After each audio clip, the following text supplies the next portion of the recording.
Hello, I'm Nick Offerman, white male translator for Gaslit Nation.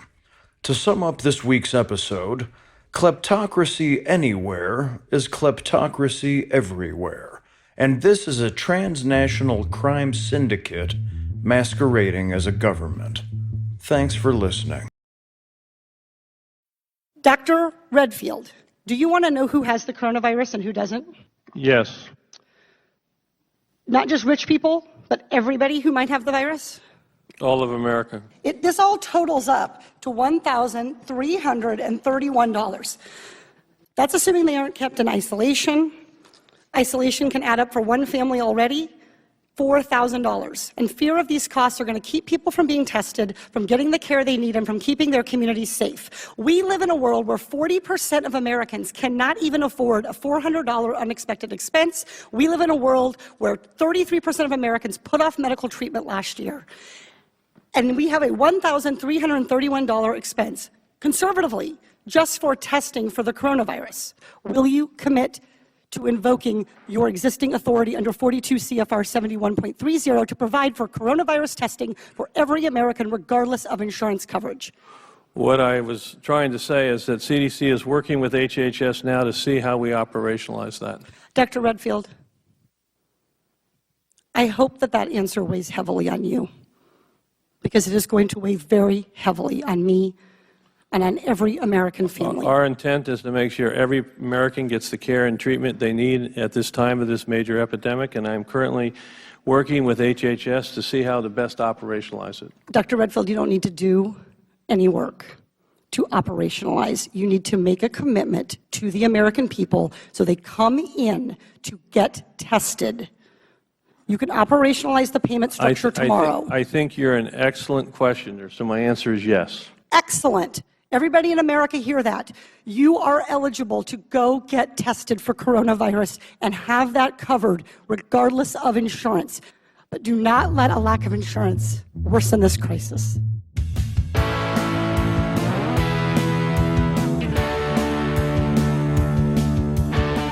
I'm Sarah Kendzior, the author of the best-selling essay collection, The View from Flyover Country, and the upcoming book, Hiding in Plain Sight, out on April 7th and available for pre-order now, including in ebook Kindle form, which you can read in quarantine. You lucky bastard, Sarah. Yeah, very lucky. Well, I'll tell you why you're lucky. Okay, by the way, I'm Andrea Chalupa, a filmmaker and journalist, and the writer and producer of the upcoming journalistic thriller, Mr. Jones, directed by the great Agnieszka Holland, which in that film has been delayed. Everything is delayed. Well, no, it's not even delayed. The coveted theatrical release of my film is now canceled for North America. I mean, I don't even know if I'm supposed to break that news, but I just need to share that with people because that's no longer happening. So forgive me to the distributors for coming out and saying that. I don't know if I'm allowed to even share that, but voila. My tour is canceled. So let's just announce all of our... Everything's canceled. we're going throughout first. Oh, and this is Gaslit Nation, a podcast covering corruption in the Trump administration, rising autocracy around the world, a global pandemic, and the destruction it's wrought on our lives. And we're going to be discussing, the more widespread and serious ramifications of this pandemic, including, the mounting death toll, the global lockdown, the collapse of the economy. But on a personal level, it's hard to not think about this in a personal level. Like, we're in a situation now where literally every person in the world is affected. Nobody is spared from this. And I don't think we've had a situation in the history of mankind where this has happened. My children are home from school, and they were remarking that every child in the world is home from school. We're all home at the same time. Andrea has a baby, and her baby is now home with her because her babysitter that would come during Gaslit Nation recording has to watch her own kids, and my kids are home with me. And so for anyone who listens to our podcast, the conditions of the recording of this podcast are always a bit minimal, to say the least. Low overhead. They're going to be chaotic. You may hear our children in the background. You may hear, more tears. You may hear more explicit sadness because we don't know what's coming. We live in two different parts of the country. I live in Missouri. I live in St. Louis. Andrea is in New York, which may go on a lockdown similar to that of San Francisco. And, We were going to start the show off today just by talking a little about how this has affected our lives. As I said, I have a book coming out called Hiding in Plain Sight that describes the decades of crises in the US that led to the Trump administration taking power. It's somewhat about the rise of Trump, but it's more about the erosion of social institutions and the rise of a kind of apocalyptic death cult, a form of governance that literally doesn't care if people live or die, that wants to hoard the world's resources, and that's made up of kleptocrats and rapture fiends and sadists. And as I was writing this last year, my editor and others were kind of like, this is so dark, this is so dark. Can't you give practical suggestions? Can't you insert a bit of light? And, I think, it's not inserting a bit of light, but, I wrote it with my heart. I wrote about what it's like to live under these sort of circumstances, how it affects me as a mother, how it affects ordinary people, just trying to raise their families and trying to survive. Because that is the story. It's not an abstraction. It's not a social science problem. It's our lives. And I'm glad that I stuck to my vision and, wrote it the way I saw it, which was very dark. And I didn't think that the book would see the light of day. And I was so amazed that we were getting so close to the release date. And I was supposed to go on tour. And I was very excited to meet my readers. I was supposed to go on Late Night with Seth Meyers. And I was glad that, honestly, this book was coming out because so much of the truth of this story has been buried by the mainstream media and by our government. And I even describe in the book the journalists who did try to tell this story, who did speak out and were censored and threatened. And I describe what happened to me and Andrea when we tried to bring this story to the American public of Trump's transnational crime connections, of this transnational crime syndicate masquerading as a government. I traced 40 years of that. And I thought, if Americans knew, and anyone who listens to Gaslit Nation already knows a lot of this, but if you see it in a cohesive narrative, maybe it'll actually do something good for the world. So, it is ironic, or maybe not so much, that I don't know what's going to happen over the next few weeks. We're heading into darker times than ever before. I do encourage you, please, pre-order the book if you are interested in my work or interested in this topic.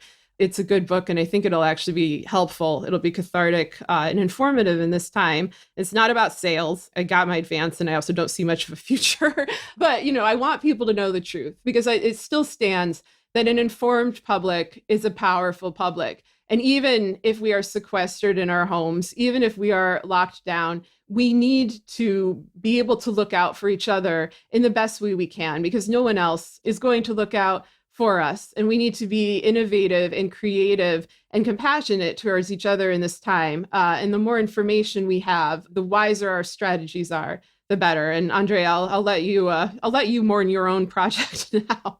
No. Listen, I just want to clarify, Sarah and I cover very dark topics. We've been researching authoritarianism, past and present, how it works for many years. So anytime we get any sort of moment of fun or a time for us to come together, because we do have a long distance relationship. She's in Missouri, I'm in New York. We do get excited when we get to spend time with each other. And there was this really big excitement between us that her book and my film happened to be coming out at the same time in April. And she was going to come to New York City, and I was going to moderate a discussion with her at a bookshop in New York City. And it was going to be like Gaslit Nation prom night all April long. And so I think for us, getting some moment of having a break from all the darkness that we research for a living, we look forward to those moments. They're soul lifting for us. It's a time for us to finally come together and take a pause and celebrate all the hard work that went into these projects. But to be perfectly clear, if you're in a position in your life where your dreams are being deferred, where your dreams are on hold, or your dreams have been canceled momentarily, you're doing great. Count your lucky stars. You're in an exceptionally privileged position. And we recognize that fully. We're just making light of this because we were very much looking forward to spending time together and looking forward to supporting each other through all the hard work that went into these projects. For the people that are on the front lines, lower income people, including immigrants that are in the most vulnerable position of all, because not only do they have to go out in low wage jobs where they're many of them are exploited and essentially treated like slaves. And on top of that, their communities are under great stress by an actual Gestapo of ICE, an actual Gestapo, which has become a recruitment magnet of sadists to join that force to crack down with these racist policies, terrorizing immigrant communities. Our hearts go out to those communities. Our hearts go out to the men and women in the workforce who power our economy, to the warehouse workers, to the truck drivers, to everybody, and especially the medical professionals. Personally speaking, I have a really great babysitter who comes over and watches my daughter. She's now at home because school is closed. I'm still paying her. And I'm not telling you that so you can say, wow, what a nice thing Andrea's doing. I'm telling you that to try to say, please do that. If you have a housekeeper, if you have a babysitter, please still pay them. As tough as that might be because you're not getting the service, please continue to pay them as long as that takes. You have the budget for their services already set aside in your family budget, however long this takes, a month, 2 months, because they are the ones that are most economically vulnerable right now.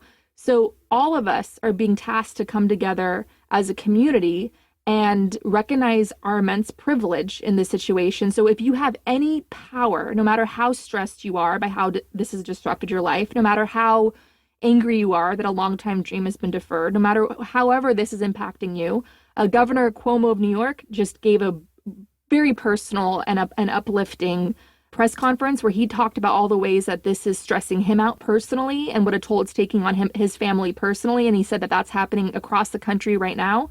And so acknowledge the pain and the pressure cooker that we're now under, but please understand that if you are in a position to help, you absolutely must help, even if that might pinch your pocketbook a little bit, okay? If you are in a position where you desperately need help, please find the courage to ask for that help, because asking for help can be extraordinarily difficult. Asking for help can be very scary, especially if you're in a vulnerable position, if you're somebody that's afraid of losing your job, if you're afraid of showing any sort of weakness, because that's how life has conditioned you to be. So each of us have to dig down inside and find the power to ask for help when we need it and to provide help, because that's what we're being called to do. In a moment of crisis, character is revealed. So please show the world, show those in your family, show those all around you, like what kind of character you have. And that's the light you need to be shining right now. This episode of Gaslit Nation is sponsored by Best Fiends. Everyone knows we're supposed to stay at home because of coronavirus, but what do we do with all that time? Well, I've got a diversion for you. Best Fiends is a puzzle game that you can play right on your phone. You can collect cute characters, solve puzzles, and compete against your friends and family. Best Fiends updates the game monthly with new levels and events, so it never gets old. My kids and I have been playing it together and have already progressed 15 levels. Parents, if your kids are home from school, this is a great way to relax as a family. Best Fiends is fun for users of any age to play. Engage your brain with fun puzzles and collect tons of cute characters. Trust me, with over 100 million downloads, this 5-star rated mobile puzzle game is a must-play. Download Best Fiends free on the Apple App Store or Google Play. That's friends without the R, Best Fiends. I also want to emphasize, we as a world are in the same position. We as Americans are in the same position. And of course, as you know, the Trump administration is going to try to use this crisis to consolidate their power through chaos and to exploit it by pinning various groups against each other. And, we saw this immediately, with the demonization of Chinese people, with this reference to it as a Chinese virus. Trump is doing that again this morning. We knew that this was going to get worse from the minute we saw the coronavirus dream team assembled, which included the inner circle of Trump's white nationalist kleptocratic administration, people like Kushner or Stephen Mnuchin, or most notably, Katie Miller, the wife of Stephen Miller, and then eventually Stephen Miller himself. And so we're concerned about xenophobia. We're concerned about the targeting of Muslims or migrants or any population that they've traditionally targeted that they seem, to want to annihilate or at the least deprive of their rights, including the right to medical treatment. I think they want Americans to see certain other segments of Americans as disease. And then on top of that, they want to pin this, red versus blue state dynamic, which is something that was created by cable news during the 2000 election. This is not a dynamic that really exists in a meaningful way for the majority of American history. They want to do that as well. And, since we are a podcast, with one host living in Missouri and one in Brooklyn, I want to emphasize how dangerous that is. Like, there was a Trump tweet this morning where he says, Cuomo wants, quote, all states to be treated the same, but all states aren't the same. Some states are being hit hard by the Chinese virus. Some are being hit practically not at all. New York is a very big hotspot. West Virginia has thus far 0 cases. Andrew, keep politics out of it. I just have to say, like, this is such total bullshit. And this is so incredibly dangerous to people living in big liberal cities like where Andrea is in New York, that Trump wants to stigmatize and portray as diseased or portray as overreacting. It's also dangerous to states like mine, to Missouri, where we haven't been tested. There have barely been any tests, and that's why there haven't been that many cases. And the same thing is true of West Virginia. There haven't been tests nationwide. And so what you're seeing is a response from individual governors in the case of Andrea's state with Cuomo, and in the case of my state, where the legislature of Missouri got together yesterday and decided to try to ban pornography. That's the thing they're focusing on in the midst of the coronavirus pandemic. We know that we're on our own with them. They're a psychotic legislature. They tried to pass laws like legally requiring everyone between 18 and 35 to own an AR-15. I mean, they're really, these are not people you want in a times of crisis, but we have had our city of St. Louis step up. We've had the county of St. Louis, which is separate from the city, step up. They began shutting down schools, and they began, issuing safety precautions. They began initiating drive-through testing, and the same is true of Kansas City. And so these red state, blue state dynamics that Trump and his backers are trying to put forward, they are dangerous and they're false, and it does not reflect the lived experience of anyone in either of these big cities or in these more rural states like where I live. It's a false narrative that the media will seize on, because the media over the last decade or two has basically been sequestered into like 3 very expensive cities, into New York and DC and LA, and also San Francisco, sometimes Chicago. And so you don't get an accurate representation of America. Ironically, they would claim that the reason for this is that you needed to live in these cities to do journalism, because telecommuting was impossible. You can't just live in a place like St. Louis and be a journalist, other than for the local paper. That's crazy. And those illusions, which were just invented repressive kind of regulations meant to weed out folks like me and pack in the elites who could spend all the money they wanted to get paid like $30,000 to live in New York on a journalist's salary. Like, all those illusions are going out the window. A lot is being revealed through this crisis, our flaws, our hypocrisies, and also our wasted opportunities. All of these things that the government and corporations and other people have been saying that we can't have, like telecommuting for disabled people, for example, who've been demanding that for a very long time, or environmental regulations, or something like UBI, which now Mitt Romney, of all people, is proposing, and Alexandria Ocasio-Cortez is proposing a better one of $6,000 versus $1,000. They're doing this because it's an emergency, but it's been an emergency the entire time. It's been an economic emergency my whole life. It's been an emergency of corruption and of poverty and of suffering and of opportunity hoarding by elites for my whole life. And this is just the most tragic and widespread and horrifying manifestation of social ills. It's now a public health crisis, and we're seeing the weaknesses of our nation and its ability to handle that crisis exposed. And people are going to suffer, and people are going to die. We have to do what we can to try to prevent that as much as possible, and follow the precautions, that we know, and practice social distancing and wash your hands and so on and so forth. But, we're going to learn a lot about ourselves during this time in lockdown, and a lot of truths are going to come to light. And I just hope that we're not too late to act upon them. It's amazing. It's amazing with the transformation that's going on.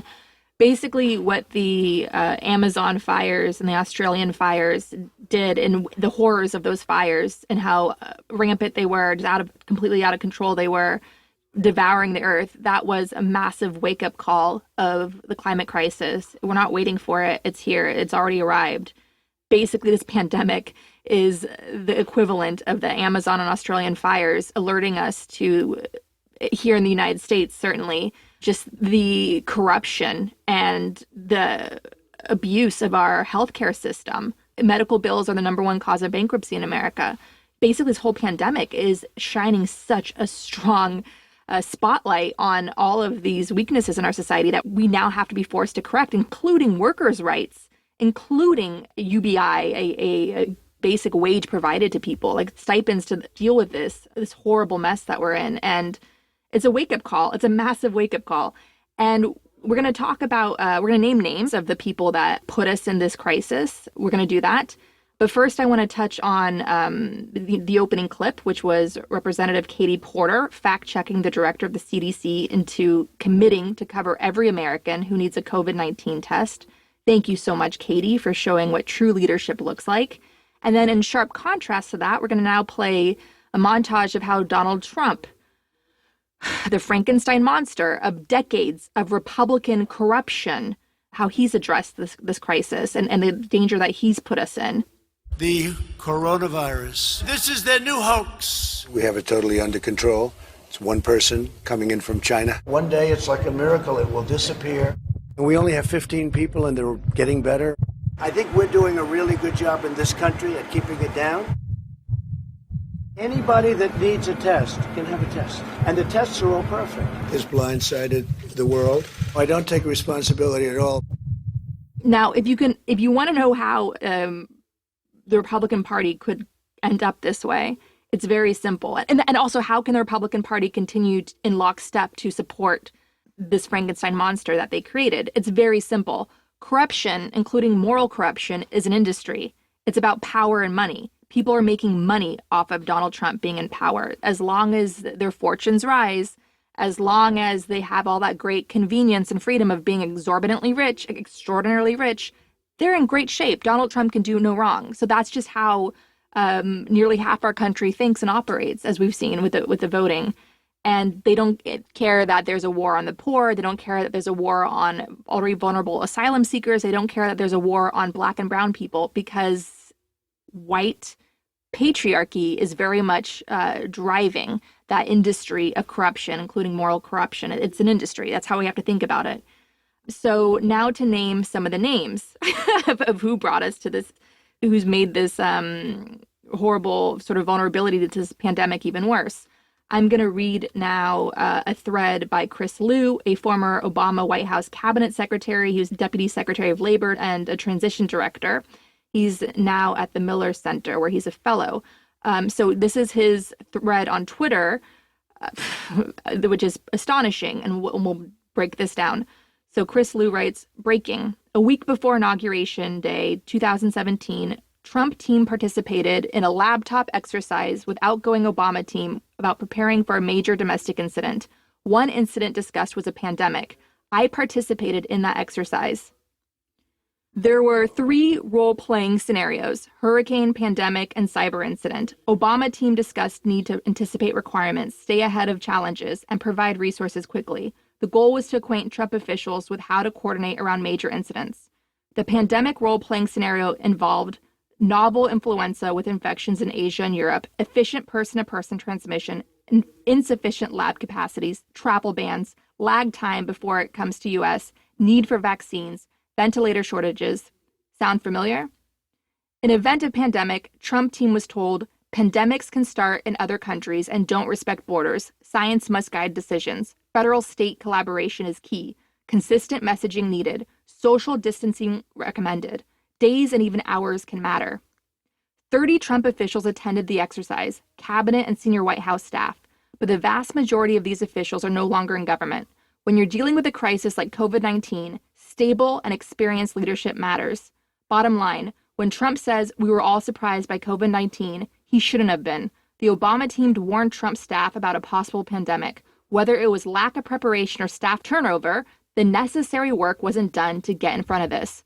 Now, given all of the notorious staff turnover in the Trump White House and the purging, guess who has remained consistently throughout, from the very beginning, in top leadership roles, basically acting as de facto presidents of the United States? Jared and Ivanka, the Beavis and Butthead of the Trump White House. This is very much on their watch. They're the ones that are the face of this White House. It's the three of them ruling things. Jared and Ivanka work to push out their enemies. We know that. That's all been reported. And their past, Jared being a slumlord, creating inhumane conditions for his tenants, basically operating very much like oligarchs in Ukraine and Russia, treating the people like the shit they grow their money in. That's who Jared is. Ivanka Trump, she and her family use their charity for their own personal gain. They're the ones that were consistently there in leadership positions. This massive, disastrous pandemic response by their White House is very much on them. They take full responsibility for this. So we need to preserve that in stone. We need to not forget that, because they're going to try to seize the White House for them to stay in power, either in trying to steal this 2020 election with their father's corrupt network, or if we manage miraculously to vote them out and they leave, they're going to come back and try to run Ivanka as the first female president of the United States. We keep telling you that, and now those reports are widely circulating. So please keep an eye on them. They are disastrous human beings. The fact that they are still in power is very much a part of this national emergency as much as the virus itself. So please don't forget that. And another person who absolutely takes the blame for this. Let's stay on Beavis for a second. So Beavis Kushner. Trump's bungled response and Kushner in the White House, that living nightmare. So I'm going to quote Natasha Bertrand of Politico, flagging a detail from a story from her colleague at Politico, Anita Kumar. I'm quoting now. Jared Kushner asked model Karlie Kloss's dad. The model Karlie Kloss is married to Jared's brother. Yeah. So Jared asked Karlie Kloss's dad for suggestions to fight coronavirus. And so he turned to a Facebook group for ER doctors, telling them that he had a direct channel to the White House. Jared Kushner is tapping into Facebook groups like I might tap into a Facebook group to sell an old piece of furniture. You know what I'm saying? Like that's who is responding to this pandemic, where countless lives are at stake and the death toll could reach millions if we don't handle this correctly. I just want to break in on that because I have a theory about this, which is I think that, as we've talked over and over and again, they try to cover up crime with scandal. They try to cover up malice with incompetence. And I think that this administration was very keenly aware of the virus and its potential to wreak havoc and cause mass death and cause destruction and cause the kind of systemic collapse that Trump has been rooting for openly for years, and that Bannon was rooting for openly for years, and that Barr and Pompeo and all of these apocalyptic cultish personalities have also been rooting for, and that Kushner seems to be rooting for as well. I have no doubt that he actually did do this, that he, had Karlie Kloss's dad go nosing around Facebook. But I think that's the kind of image of themselves that they want to project, is incompetence, is being inept, instead of having a very malicious, very cruel and horrifying plan, which is what I think is actually going on. And I think, as you and I have both said, the plan is to seize power. The plan is to run the White House from within while Trump is inside it, basically acting as a unnamed chief of staff in the shadows, and then eventually to formally take it over. And of course, we're going to have God knows what kind of country, should this virus go away, everything is going to change. But they have ambition, and their ambition is evil. And so when I hear about them doing that, I tend to think that that's kind of what they would like us to see, is to think that they just are fucking around and they don't know what they're doing. I think they know exactly what they're doing. No, I think they're just plain idiots. I think there's certainly a strain among them that likes the doomsday aspect and believes that it fulfills some cultish prophecy that they worship. That's a massive evil mutation of Christianity. I think that's without question. If you watch the excellent documentary The Family on Netflix, so The Family, this extreme fake Christian cult, is the story of a group of businessmen in Washington state back in the day that joined together to basically bring big business together to fight unions, to fight the people power of unions that were organizing at that time. And it's morphed into this global movement to worship big business and to scapegoat the most vulnerable among us, and to and that includes LGBT people. They lost the battle for gay marriage here in the U.S., and so they've exported that movement to other countries like Uganda and Romania. And why LGBT people? Because the family has some twisted white patriarchy idea of how society should be organized. Think about it. LGBT people are on the front lines of the progressive movement, being closely allied with all these other movements, and they just treat them like scapegoats, and it's just totally inhumane. And that's been a long practice of the far right in America. And another disturbing quality of the family is that they groom young white men to rule the world. They groom them to positions of power. White women are seen as being supporters, being second-class citizens, and they're there to support their white men in the name of Jesus. And basically what the family has become is everything that the historical Jesus railed against. From the historical record, Jesus was a revolutionary. Jesus fought corruption. Jesus put his life on the line to take on a corrupt system. They are everything the historical Jesus himself railed against. And so I have no doubt that there absolutely is that cultish element among this, but there's also idiots like Jared and Ivanka that are just idiots. And I'm giving you the Gaslit Nation guarantee that whoever's listening to this episode right now, if you are not Jared and Ivanka or anyone that supports them, then you are 100% smarter than Jared and Ivanka. You are extraordinarily brilliant, and compared to these two especially. What I mean is that they're idiots, and it's our job to get these idiots out of power, because this is what happens when idiots have power and it's unchecked. It's a dangerous situation. It's a hostage situation. And so I want to just emphasize that so remember when Donald Trump did an Oval Office address and the markets just tanked because it was Donald Trump doing an Oval Office address and he just terrified people even worse? So this is from the Daily Beast. Senior officials held several closed-door meetings into the early afternoon, gaming out how to finish cleaning up for the misinformation and inaccurate assertions that President Trump made in his prepared remarks, which were largely co-authored by the White House's immigration policy advisor, Stephen Miller, and the president's son-in-law, Jared Kushner.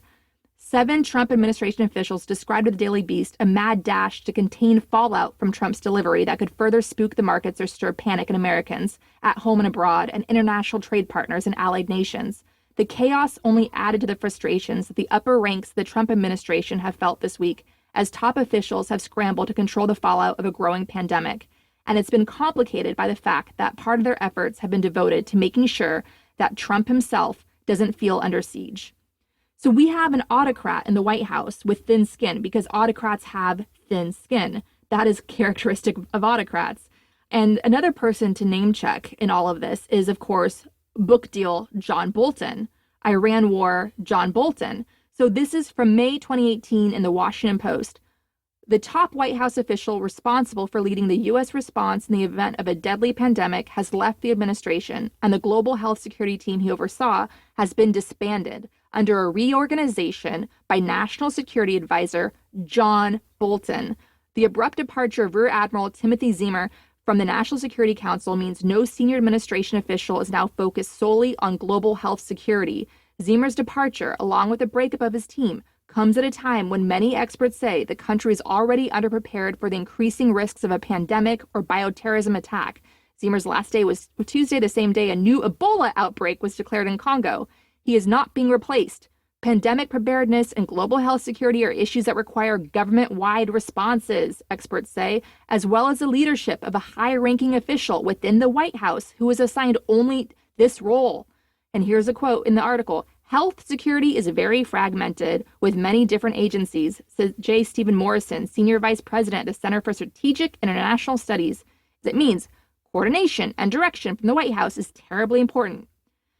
Now, end quote. The personnel changes, which Morrison and others characterize as a downgrading of global health security, are part of Bolton's previously announced plans to streamline the NSC. Okay, John Bolton, surprise, surprise, you gave us a worsening pandemic. That's part of your legacy now. Once again, we're dealing with people who, it may come off as incompetence, but it's malice. You know, that gutting of those institutions, which were supposed to handle homeland security, supposed to handle pandemics, public health, came at the same time that we didn't have a Secretary of Defense for a year, that they gutted the State Department, that they gutted the DOD, that they gutted courts and agencies and replaced them with lackeys. And I think that that's deliberate. You know, during the government shutdown, of early 2019, when Bolton was still there, we talked about this quite a bit on the show about how they have this apocalyptic bent, how they view a depopulated country, a depopulated Earth as easier to manage, and how they have a hierarchy within that, a global hierarchy and a hierarchy within the United States, with certain groups stigmatized or demonized. And you've seen that increasingly in public discourse. You see papers like the New York Times churning out articles praising Nazis, publishing, eugenicist views. And I'm worried that, this kind of conflagration of all these abhorrent viewpoints and policies and people coming together is not some kind of happy accident. These are people who crave power.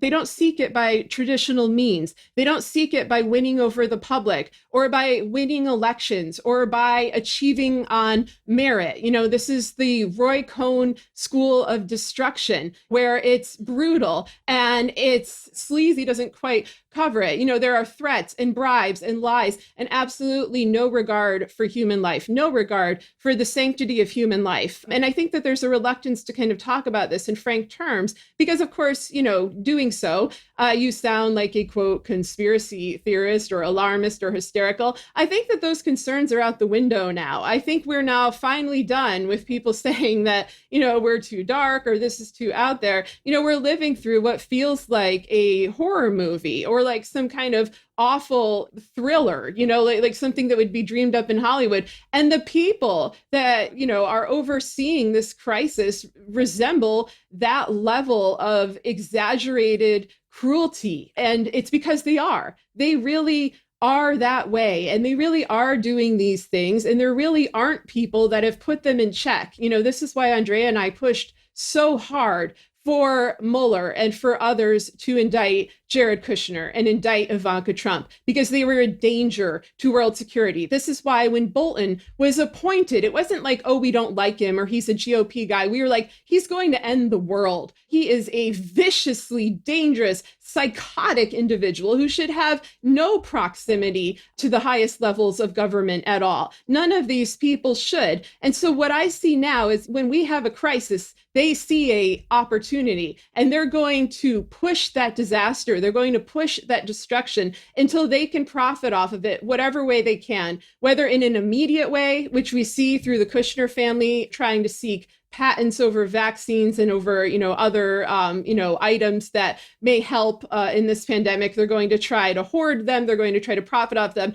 But I think the long-term ambitions are worse. And I think that we need to look at the darkness of the philosophies that they espouse, particularly things like eugenicist claims, which, as you noted, you see that kind of rhetoric coming out of the family. You also see this kind of use of religion to mask what is basically brutal corporate capitalist policies, and they'll say like this is divinely mandated and that's why it's excused. The same thing happens with Kushner. You could read about him going to his rabbi who believes that, the world should be, slaves for a chosen few. This is all happening, by the way, in an environment of incredible anti-Semitism where there are attacks on synagogues, there are attacks on Jewish Americans. And so, these two things are happening at once, that, Kushner and Ivanka are part of their own religious extremism and don't care about the attacks that have been going on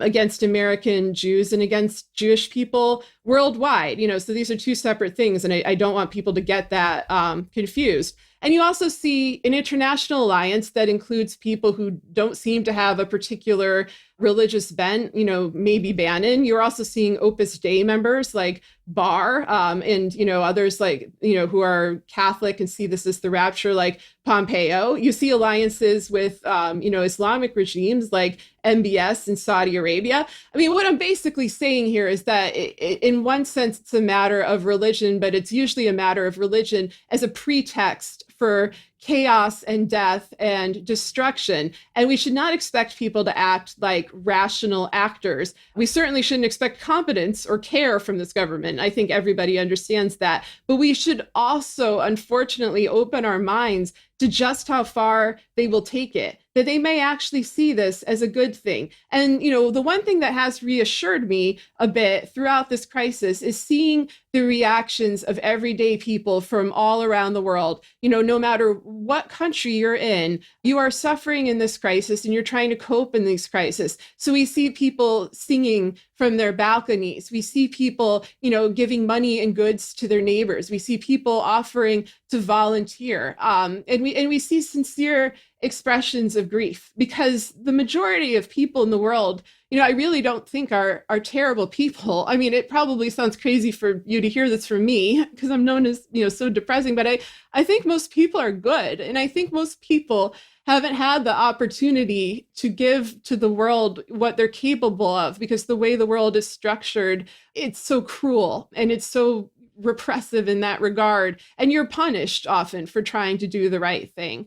But I think that's out there. And what we unfortunately have is really rule by the worst people in the world. And I don't mean incompetence, I mean cruel. And so that's what we're up against. And I hope that local officials who do have power continue to fight this administration and to demand better for their citizens. Because honestly, it's on the states, it's on the counties, it's on the cities, it's on the citizens themselves to be able to fight back against this.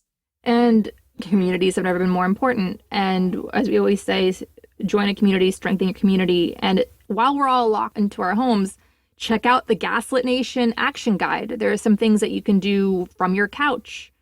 From my couch in Brooklyn, I led the effort in launching the hashtag, one of the main hashtags of Ukraine's revolution, Twitter storms that got the attention of major media and world leaders. I did that from my couch. I'm an introvert by nature, so I've done a lot from my home. And so the Gaslit Nation action guide, the Gaslit Nation reading guide, that is where you should be spending some of your time while we're all confined in our homes, because there's a lot that you can do to stay engaged and stay involved and help us flush these idiots out of power. And trust that, as we're always telling you on this show, be prepared for the horror. It's going to get worse. It's going to get worse. There's going to be breaking news that's going to make you gasp and lose your breath. You're going to get that. And just please be prepared for that now, because all of the way these wannabe autocrats have devised their reality show of terror has been to destabilize us. They do not care about public opinion. All they care about is power.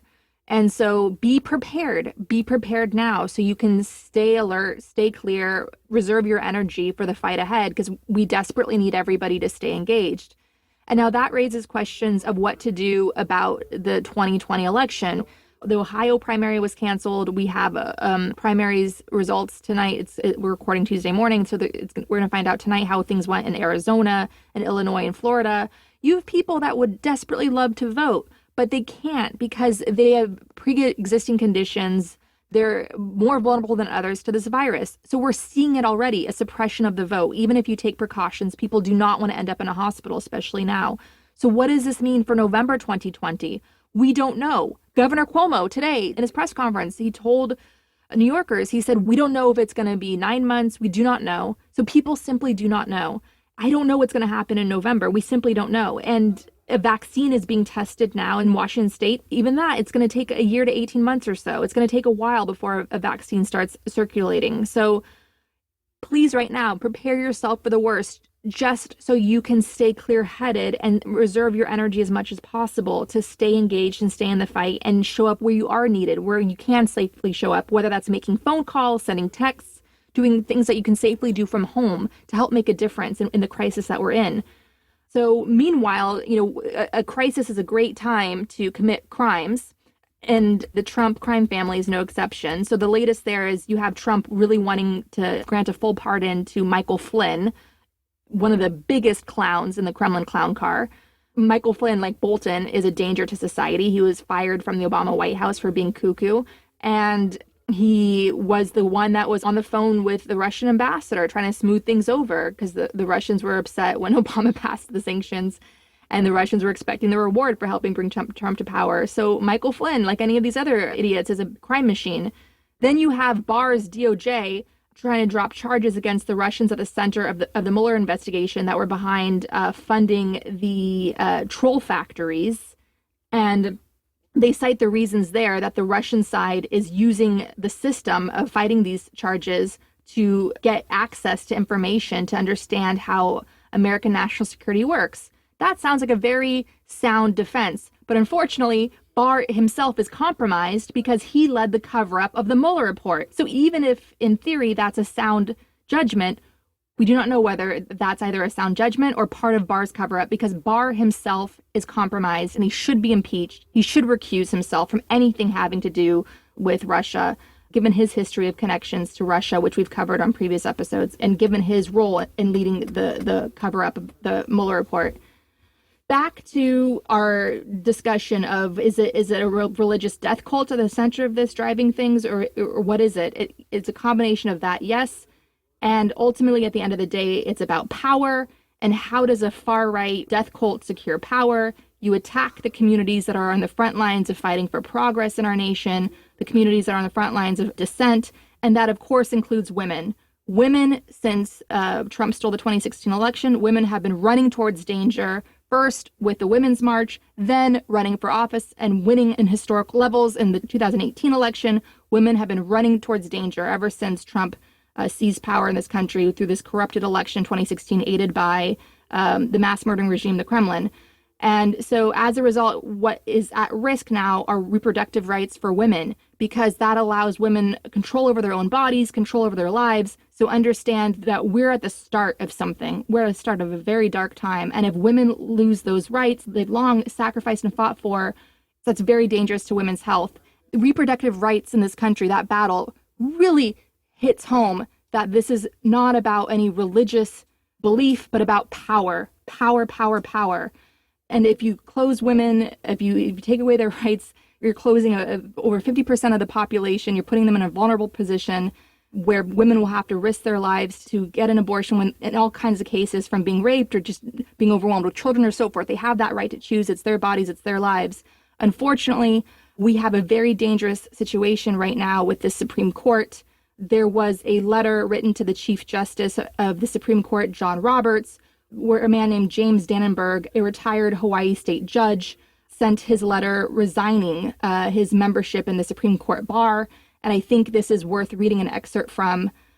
So here's his letter. I can no longer say that with any confidence you are doing far more and far worse than calling balls and strikes. You're allowing the court to become an errand boy for an administration that has little respect for the rule of law.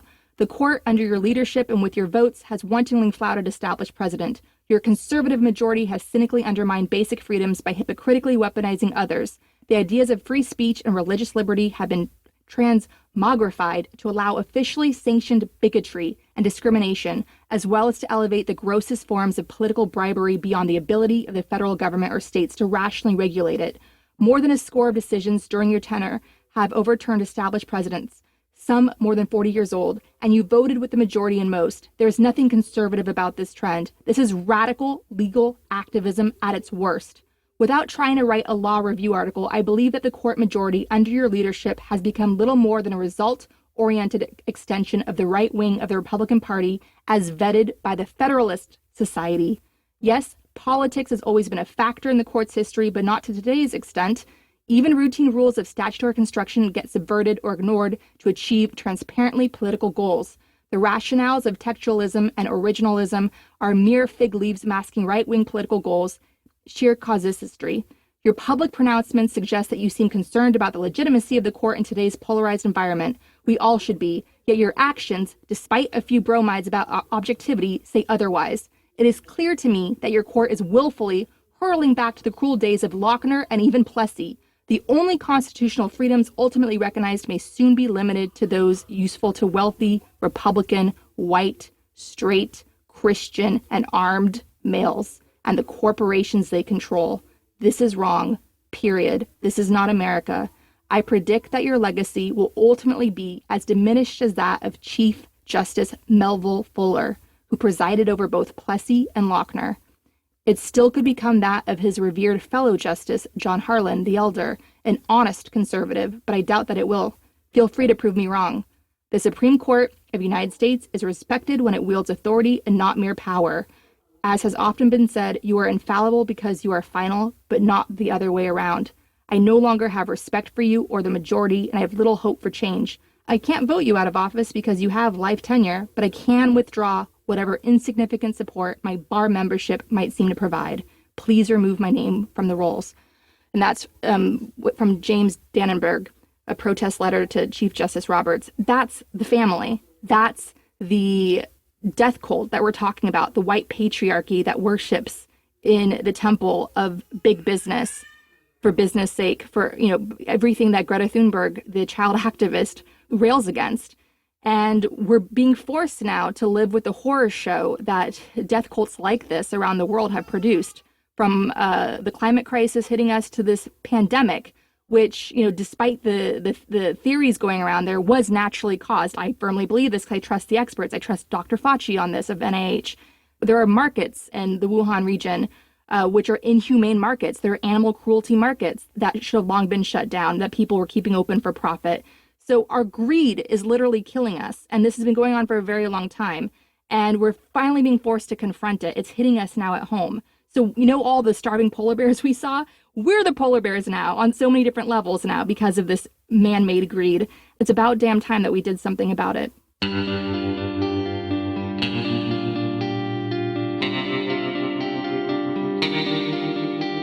Our discussion continues, and you can get access to that by signing up on our Patreon at the Truth Teller level or higher.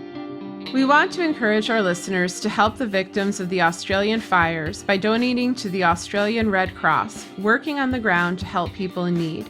We also encourage you to donate to WIRES, a group that rescues native Australian wildlife in distress. Donate at wires.org.au. We've posted links to these groups and others on our Patreon page. We encourage you to donate to the International Rescue Committee, a humanitarian relief organization helping refugees from Syria. Donate at rescue.org. And if you want to help critically endangered orangutans already under pressure from the palm oil industry, donate to the Orangutan Project at theorangutanproject.org. Gaslit Nation is produced by Sarah Kenzier and Andrea Chalupa. If you like what we do, leave us a review on iTunes. It helps us reach more listeners. And check out our Patreon. It keeps us going. Our production managers are Nicholas Torres and Carlin Daigle. Our episodes are edited by Nicholas Torres, and our Patreon exclusive content is edited by Carlin Daigle. Original music in Gaslit Nation is produced by David Whitehead, Martin Vissenberg, Nick Farr, Damian Arriaga, and Carlin Daigle. Our logo design was donated to us by Hamish Smith of the New York-based firm Order. Thank you so much, Hamish. Gaslit Nation would like to thank our supporters at the producer level on Patreon: Adam Ingersoll, Adam Levine, Alabama, Alan Liu, Angela Harvey, and Marshall, Becky Karush, Brian Tajudin, Carl Hosier, Carol Goldstad, Catherine Anderson Carana, Kathy Kavanaugh, C. Baker, David Porter, Diana Gallagher, D.L. Singfield, Dorothy Komarick, Doug Friedenberg, Elizabeth Dove, Eric Kaplan, Irina Guardia, Ethan Mann, Fontaine Carpenter, George Hughes, Gordon Shumway, Gustav Halsby, James Tolley, Jared Lombardo, Jason Benke, Jason Rita, Jeff Thompson, Jennifer Slavic, Jans Alstrup Rasmussen,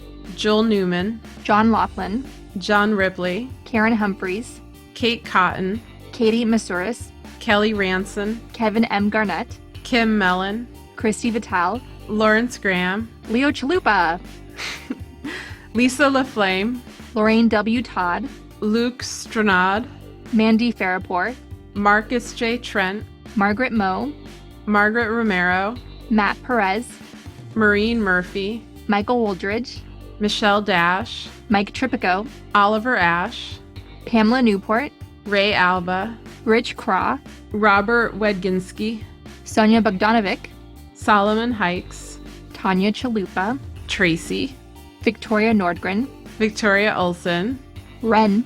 and Zachary Lemon. Thank you all so much. We could not produce the show without you.